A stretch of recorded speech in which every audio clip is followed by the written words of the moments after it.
Subscribe ಮಾಡ್ಕೊಳ್ಳಿ ನನ್ನ ಚಾನಲ್ನ, ಬೆಲ್ ಐಕನ್ ಮೇಲೆ ಕ್ಲಿಕ್ ಮಾಡಿ. ನಮಸ್ತೆ ವೀಕ್ಷಕರೇ, ತಮ್ಮೆಲ್ಲರಿಗೂ ಅಕ್ಷಯ ಚಾನಲ್ಗೆ ಸ್ವಾಗತ. ವೀಕ್ಷಕರೇ, ನಾವು ಇವತ್ತೊಂದು ಒಳ್ಳೆ ಸ್ಪೆಷಲ್ ಅಂದರೆ ಡಿಫ್ರೆಂಟ್ ಟೈಪ್ ಅದೊಂದು ಸಾರು ಮಾಡ್ಕೊಳ್ಳೋಣ. ಏನು ಅಂದ್ಕೊಂಡಿದ್ದೀರಾ? ಹಸಿ ಕಡಲೆಕಾಯಿ ಬೀಜದಲ್ಲಿ ಒಂದು ಸಾಂಬಾರು ತುಂಬಾ ಚೆನ್ನಾಗಿರುತ್ತೆ. ಈಗ ಕಡಲೆಕಾಯಿ ಸೀಸನ್ ಅಲ್ವಾ, ನೋಡಿ ಈ ಥರ ನಾನಿಲ್ಲಿ ಒಂದು ಅರ್ಧ ಕೆಜಿಯಷ್ಟು ಕಡಲೆಕಾಯಿ ತೊಗೊಂಡು ಚೆನ್ನಾಗಿ ಬಿಡಿಸಿಟ್ಕೊಂಡಿದ್ದೀನಿ. ಇದನ್ನು ಒಂದು 2 ರಿಂದ 3 ಸಾರಿ ತೊಳ್ಕೊಂಡ್ಬಿಟ್ಟು ಮಣ್ಣಿರುತ್ತೆ, ಸೊ ತೊಳ್ಕೊಂಡು ಸಾರಿಗೆ ಹಾಕ್ಕೋಬೇಕು. ಆಮೇಲೆ ಒಂದು 3 ಆಲೂಗಡ್ಡೆ ತೊಗೊಂಡಿದ್ದೀನಿ, ಸಣ್ಣದಾಗಿ ಕಟ್ ಮಾಡ್ಕೊಂಡಿದ್ದೀನಿ. ಸೊ ಇವೆರಡು ಆಲೂಗಡ್ಡೆನೇ ಹೊತ್ತು ನೀರಲ್ಲೇ ಹಾಕಿಟ್ಕೋಬೇಕು, ಇಲ್ಲಾಂದರೆ ಕಪ್ಪಾಗಿಬಿಡುತ್ತೆ. ಮತ್ತು ಇದಕ್ಕೆ ಇನ್ನೇನು ಬೇಕು ಅಂತ ನೋಡ್ಕೊಳ್ಳೋಣ ಬನ್ನಿ. ಮತ್ತು ಇದಕ್ಕೆ ಏನು ಬೇಕು ಇಂಗ್ರೀಡಿಯೆಂಟ್ಸ್ ಅಂತ ನೋಡ್ಕೊಳ್ಳೋಣ. ಒಂದು 2 ಮೀಡಿಯಮ್ ಸೈಜ್ ಈರುಳ್ಳಿನ ಕಟ್ ಮಾಡ್ಕೋಬೇಕು. ಇದೆಲ್ಲ ನಾವು ಸ್ವಲ್ಪ ಹುರ್ಕೋಬೇಕು ವೀಕ್ಷಕರೇ, ಆಗಲೇ ಚೆನ್ನಾಗಿರೋದು. ಹಸಿ ವಾಸನೆ ಇರಲ್ಲ, ಸಾರು ಕೂಡ ತುಂಬಾ ಚೆನ್ನಾಗಿರುತ್ತೆ. ಆಮೇಲೆ ಒಂದು 3 ಮೀಡಿಯಮ್ ಸೈಜ್ ಟೊಮೆಟೊ, ಒಂದು ಸ್ವಲ್ಪ ಶುಂಠಿ ಬೇಕು, ಒಂದು 4 ರಿಂದ 5 ಎಸಳು ಬೆಳ್ಳುಳ್ಳಿ, ಒಂದು 2 ಚಕ್ಕೆ, ಒಂದು 4 ಲವಂಗ, ಒಂದು 2-3 ಟೀ ಸ್ಪೂನಷ್ಟು ತೆಂಗಿನಕಾಯಿ ತುರಿ, ಆಮೇಲೆ ಸ್ವಲ್ಪ ಕೊತ್ತಂಬರಿ ಸೊಪ್ಪು, ಇಷ್ಟು ಬೇಕು. ಆಮೇಲೆ ನಮ್ಗೆ ಇನ್ನೇನು ಬೇಕು ಅಂದರೆ ಅಚ್ಚ ಖಾರದ ಪುಡಿ, ಅರಿಶಿನ ಪುಡಿ, ಧನಿಯಾ ಪುಡಿ, ಇಷ್ಟು ಬೇಕು. ಸ್ವಲ್ಪ ಎಣ್ಣೆ, ಒಗ್ಗರಣೆ ಇದೆಲ್ಲ ಬೇಕಾಗುತ್ತೆ. ಫಸ್ಟ್ ಇದನ್ನ ಹುರ್ಕೊಂಬೋಣ ಬನ್ನಿ. ಇಲ್ಲಿಗೆ ಬಾಣಲಿ ಇಟ್ಕೊಂಡು ಒಂದು 2 ಟೀ ಸ್ಪೂನಷ್ಟು ಎಣ್ಣೆ ಹಾಕ್ಕೊಳ್ಳೋಣ.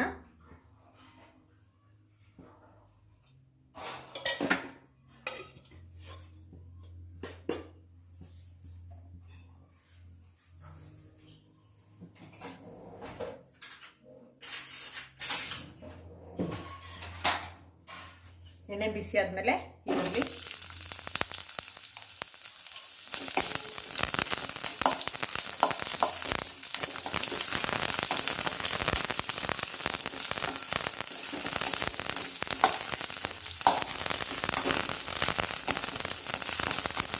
ಈರುಳ್ಳಿ, ಸ್ವಲ್ಪ ಹುರ್ಕೋಬೇಕು.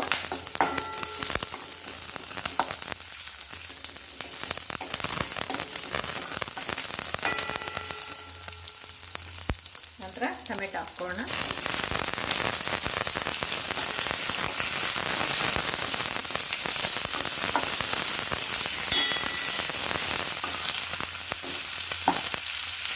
ಟೊಮೆಟೊ ಸ್ವಲ್ಪ ಚೆನ್ನಾಗಿ ಫ್ರೈ ಆಗಲಿ. ಈಗ ಇದಕ್ಕೆ ಶುಂಠಿ ಹಾಕ್ಕೊಂಡ್ಬಿಡೋಣ. ನಂತರ ಬೆಳ್ಳುಳ್ಳಿ,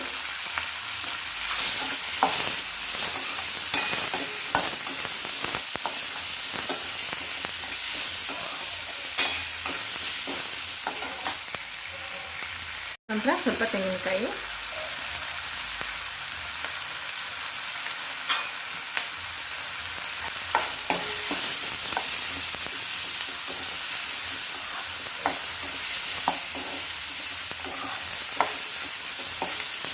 ಆಮೇಲೆ ಚಕ್ಕ ಲವಂಗ ಇದೆಯಲ್ಲ ಇದನ್ನು ಹಾಕ್ಕೊಂಬೋಣ.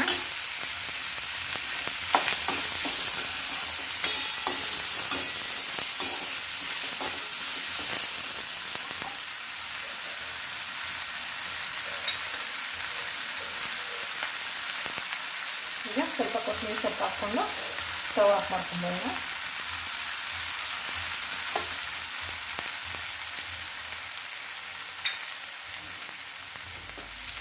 ಈಗ ಇದೆಲ್ಲ ತಣ್ಣಗಾದ್ಮೇಲೆ ಗ್ರೈಂಡ್ ಮಾಡ್ಕೊಂಡ್ಬಂದ್ಬೇಡ.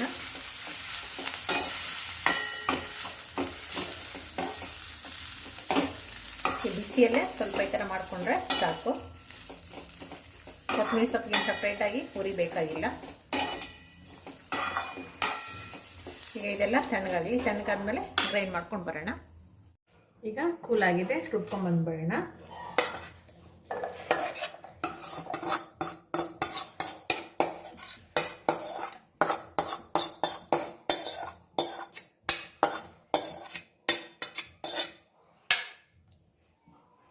ಸ್ವಲ್ಪ ನೀರು ಹಾಕ್ಕೊಂಡು ಗ್ರೈಂಡ್ ಮಾಡ್ಕೊಂಬರೋಣ. ಈಗ ಸ್ಟವ್ ಮೇಲೆ ಕುಕ್ಕರ್ ಇಟ್ಕೊಂಡು ಒಂದು 2 ರಿಂದ 3 ಟೀ ಸ್ಪೂನಷ್ಟು ಎಣ್ಣೆ ಹಾಕ್ಕೊಂಬರೋಣ.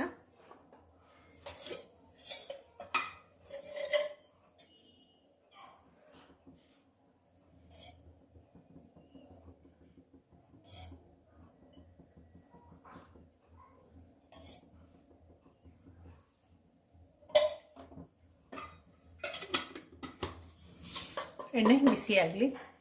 ಈರುಳ್ಳಿ ಹಾಕ್ಕೊಳ್ಳೋಣ. ಒಂದು ಅರ್ಧ ಈರುಳ್ಳಿ ಕಟ್ ಮಾಡಿ ಹಾಕ್ಕೊಬೇಕು.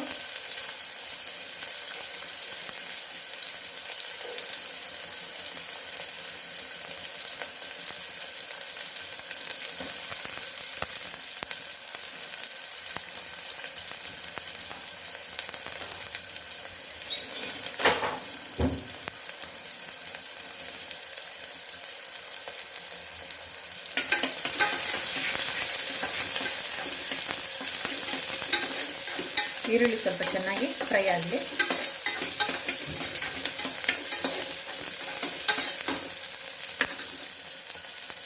ಎಷ್ಟು ಫ್ರೈ ಆಗಿದೆ ಈಗ ಸಾಕು. ಈಗ ಕಡಲೆಕಾಯಿ ಬೀಜ ಹಾಕೋಣ.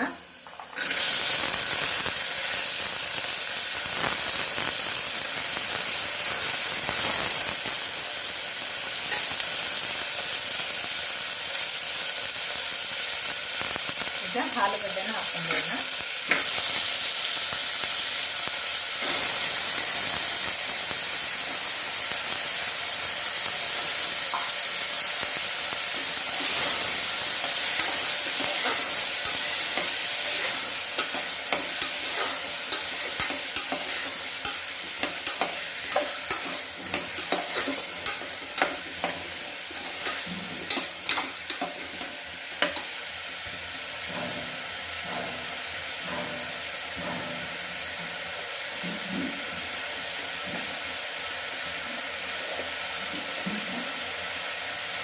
ಒಂದು ಅರ್ಧ ಟೀ ಸ್ಪೂನು ಅರಿಶಿನ,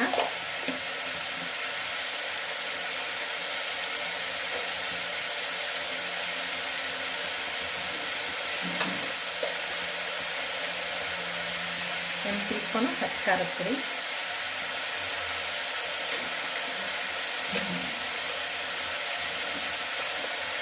ಒಂದು ಟೀ ಸ್ಪೂನು ಧನಿಯಾ ಪುಡಿ ಹಾಕ್ಕೋಬೇಕು.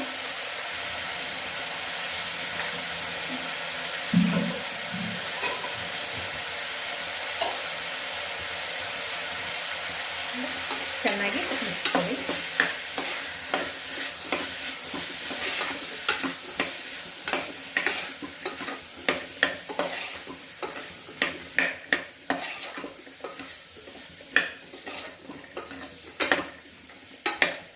ಈಗ ನಾವು ಇಟ್ಕೊಂಡಿದ್ದೀವಲ್ಲ, ರುಬ್ಬಿಟ್ಕೊಂಡಿದ್ದೀವಲ್ಲ ಮಸಾಲೆ, ಅದು ಹಾಕ್ಕೊಂಬೇಡ. ನೀರನ್ನ ನೋಡಿಕೊಂಡು ಹಾಕ್ಕೋಬೇಕು.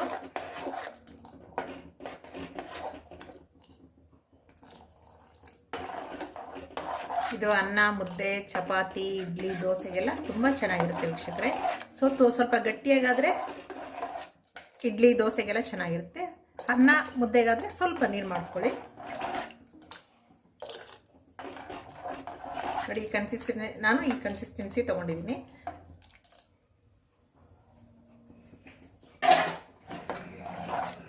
ಜಸ್ಟ್ ಇದು ಒಂದು ವಿಷಲ್ ಬಂದರೆ ಸಾಕು ವೀಕ್ಷಕರೇ. ತುಂಬ ಬೇಡ. ತುಂಬ ಬೆಂದರೆ ಕಡಲೆಕಾಯಿ ಬೀಜ ಎಲ್ಲ, ಹಸಿ ಕಡಲೆಕಾಯಿ ಬೀಜ ಎಲ್ಲ ಮೆತ್ತಗಾಗ್ಬಿಡೋದು, ಚೆನ್ನಾಗಿರಲ್ಲ. ಸೊ ಒಂದೇ ಒಂದು ವಿಷಲು ಕೂಗಿಸ್ಕೊಳ್ಳೋಣ.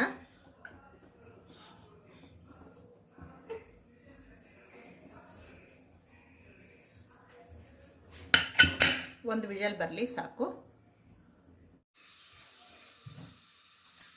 ನೋಡಿ ಈಗ ಕುಕ್ಕರ್ ಆಗಿದೆ, ತಣ್ಣಗಾಗಿದೆ, ಕೂಲಾಗಿದೆ. ತೆಗೆದು ನೋಡೋಣ ಹೇಗಾಗಿದೆ ನಮ್ಮ ಸಾರು ಅಂತ.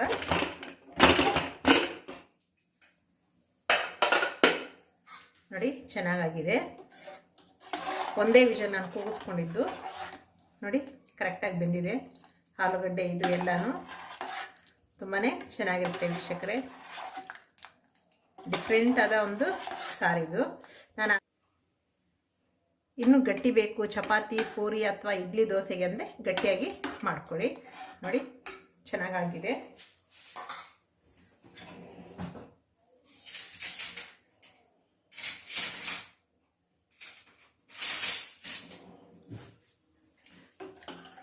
ನೋಡಿ ಎಲ್ಲ ಕರೆಕ್ಟಾಗಿ ಬೆಂದಿದೆ ನೋಡಿ. ಸೊ ವೀಕ್ಷಕರೇ, ಈ ವಿಡಿಯೋ ಇಷ್ಟ ಆದರೆ ನಿಮಗೆ ಲೈಕ್ ಮಾಡಿ, ಶೇರ್ ಮಾಡಿ. ಆಮೇಲೆ ನನ್ನ ಅಕ್ಷಯ ಚಾನಲ್ನ ಸಬ್ಸ್ಕ್ರೈಬ್ ಮಾಡ್ಕೊಳ್ಳೋದನ್ನು ಮರಿಬೇಡಿ. ಬೆಲ್ ಐಕನ್ ಮೇಲೆ ಕ್ಲಿಕ್ ಮಾಡಿ. ಆಗ ನನ್ನ ಮುಂದಿನ ವಿಡಿಯೋಗಳು ತಮಗೆ ನೋಟಿಫಿಕೇಷನ್ ಮುಖಾಂತರ ತಲುಪುತ್ತೆ. ವಿಡಿಯೋ ನೋಡಿದ್ದಕ್ಕಾಗಿ ಧನ್ಯವಾದಗಳು ವೀಕ್ಷಕರೇ. Thank you for watching. Bye bye.